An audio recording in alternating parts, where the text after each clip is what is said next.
On June 22, 2025, President Donald Trump, facing low approval ratings and a tough re-election, authorized massive airstrikes against Iran's nuclear facilities. This was no sudden crisis, it was the climax of years of rising tension. The order triggered a chain reaction that would upend the Middle East and global politics.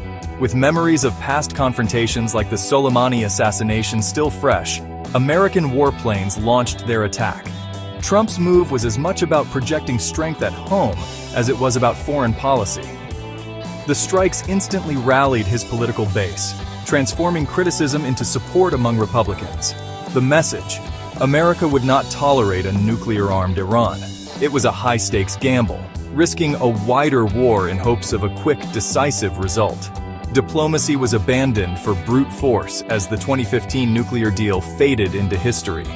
Allies were split. Some quietly supported the action, others condemned it as reckless. The world watched, uncertain, as the shadow war between the US and Iran erupted into the open. Financial markets trembled, and international capitals scrambled to respond. Nothing in the region or the world would be the same again. The airstrikes were the product of a new alliance of interests. Israel, led by Netanyahu, had long warned that Iran's nuclear program was an existential threat. Mossad provided the US with critical intelligence, pinpointing Iran's most secret sites. Saudi Arabia, locked in rivalry with Iran, quietly enabled the operation by granting overflight rights and logistical support. This behind-the-scenes cooperation marked a dramatic realignment in the region. The US, Israel, and Saudi Arabia formed a powerful bloc, united against Iran's nuclear ambitions. Months of secret meetings and intelligence sharing made the strikes possible. For Trump, it was a chance to bolster his pro-Israel credentials and Gulf ties. For Netanyahu and MBS, it was a strategic win. American power brought to bear on their greatest rival. The alliance showed how shared fears can forge unlikely partnerships. The June 2025 airstrikes were the result of this unprecedented cooperation.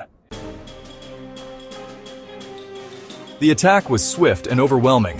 The US deployed its most powerful bunker buster bombs, targeting Iran's fortified nuclear sites like Fordow and Natanz. The goal: total destruction, a show of force to the world. Trump declared Iran's nuclear program completely obliterated, a message amplified by supporters and media. For a moment, it seemed like a decisive victory, but reality quickly intruded. Leaked intelligence revealed the strikes set Iran's program back only 1 to 2 months. Key uranium stockpiles and scientific assets survived. Experts noted, you can't bomb nuclear programs out of existence. The administration walked back its claims, admitting only a partial setback for Iran. The gap between political spin and military reality was exposed. The stage was set for a dangerous new phase. Iran's response was swift, but not conventional. Unable to match US and Israeli firepower, Tehran turned to asymmetric warfare. Proxy forces, Hezbollah, Houthis, and militias launched attacks across the region. Rockets hit the Golan Heights, drones targeted US bases, and shipping in the Strait of Hormuz came under threat. Iran also unleashed cyber attacks on US and Israeli infrastructure, causing chaos and exposing vulnerabilities. The most direct retaliation: a barrage of ballistic missiles at Israel. For the first time, Iranian missiles penetrated Israel's air defenses, killing 28 and shaking Israeli confidence. Tehran celebrated, framing the attack as a victory and rallying public support. Yet, even as Iran struck back, President Pezeshkian signaled openness to diplomacy in talks with Saudi Arabia. Iran's dual strategy: hit hard, then negotiate from strength. The conflict had entered a new, unpredictable phase. The region braced for more. Israel faced a critical test after the missile strikes. Netanyahu's government needed to respond forcefully, but without triggering all-out war. Ignoring a fragile ceasefire, Israeli jets struck a key radar site near Tehran, a precise, limited attack. The message: Israel could hit sensitive targets at will. This show of strength was meant to restore deterrence, not escalate uncontrollably. The move created a rare rift with the US. Trump, eager for a quick end, publicly scolded Israel to calm down. Netanyahu defended the strikes as essential for security and deterrence. He warned Iran, Any future threat would be met with even greater force.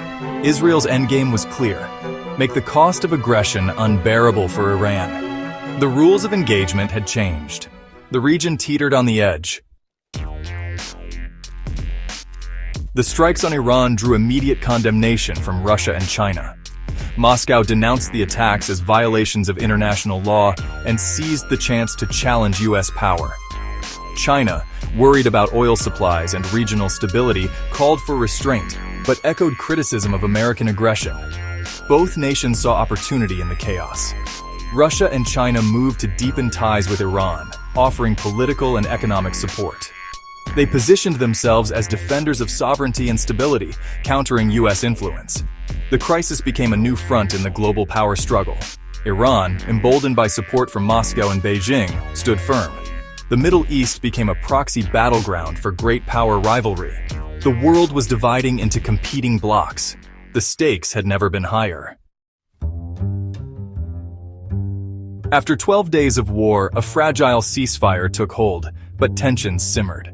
The global economy breathed a sigh of relief as oil prices stabilized, but the calm was deceptive. Iran's nuclear program was damaged, not destroyed, its regional ambitions undiminished. The Middle East was more unstable than ever, with proxy wars set to intensify. The US-Israeli-Saudi alliance faced a strengthened Iran-Russia-China bloc. The attack on a nuclear non-proliferation treaty signatory set a dangerous precedent, risking a new global arms race. American power looked less decisive, entangled in a complex aftermath. For ordinary people, the cost was death, fear, and uncertainty. Politicians and arms dealers gained, but civilians paid the price.